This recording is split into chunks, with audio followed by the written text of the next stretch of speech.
Whirlpool inverter এসির PCB দেখতে পাচ্ছেন, ওয়ার্লপুলের রিমোট। তো এটি ব্যাটারি লিকেজের কারণে রিমোটটি ড্যামেজ হয়ে গেছে। এবং ইনডোরের পিসিবিতে দেখতে পাচ্ছেন কম্পোনেন্টগুলো ফেটে আছে, ফিউজ ফেটে আছে। তো এবং এর আইসিইউ ড্যামেজ আছে দেখতে পাচ্ছেন। তো এটা আমরা স্টেপ বাই স্টেপ রিপেয়ার করব।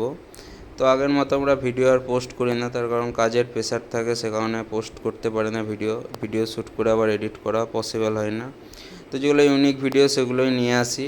তো এটি একটি ইউনিক ভিডিও, সে কারণে নিয়ে এসেছি।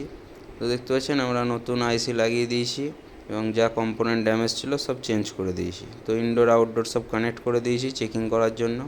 বোর্ডটি আদৌ রিপেয়ার হয়েছে কিনা সাকসেসফুলি সেগুলো আমরা চেক করব। ওর সব ফাংশান ঠিক আছে কিনা, ভোল্টেজ ঠিক আছে কিনা। দেখতে পাচ্ছেন কম্পোনেন্টগুলো এগুলো ড্যামেজ, তো এগুলো ফেলে দেবো আমরা। তো আমরা পাওয়ার অন করছি এবার। দেখতে পাচ্ছেন বোর্ডে যে সুইচটি আছে এটি প্রেস করলাম, 18 ডিগ্রি শো করছে এবং আউটডোরেও পাওয়ার যাচ্ছে। দেখতে পাচ্ছেন আউটডোরের লাইটগুলো ব্লিঙ্ক করছে। তো এবার আমরা ভোল্টেজ চেক করে দেখাবো যে প্রপার ভোল্টেজ আউটপুট দিচ্ছে কি না পিসিবিটি। তো একটি লিড আমরা কমন করে দিয়েছি মাল্টিমিটারের, যেহেতু একারটা ভিডিও শ্যুট করছি সে কারণে।